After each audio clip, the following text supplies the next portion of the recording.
যে আমার এই হাতে ধরে কেউ যদি বায়াত রাসূল গ্রহণ করো, মুরিদ হও, তাহলে তোমাকে জান্নাতে না নিয়ে আমি জান্নাতে যাব না।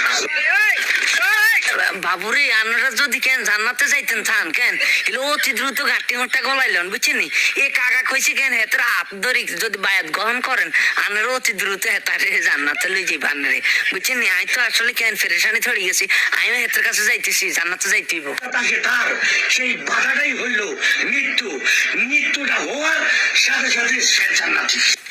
নাজুবিল্লা আমিও কেন ওই বন্যা টন্না রেডি করিয়া লেছি বাল্টি টাটি লিয়ে লেছি কিলে ইয়ে না যা আগ টাক দইব বুঝছেন নি এলাই গাঁটি মোটা গোলা লাইছি আর কেন এই বন্ড বাবার কথা উনি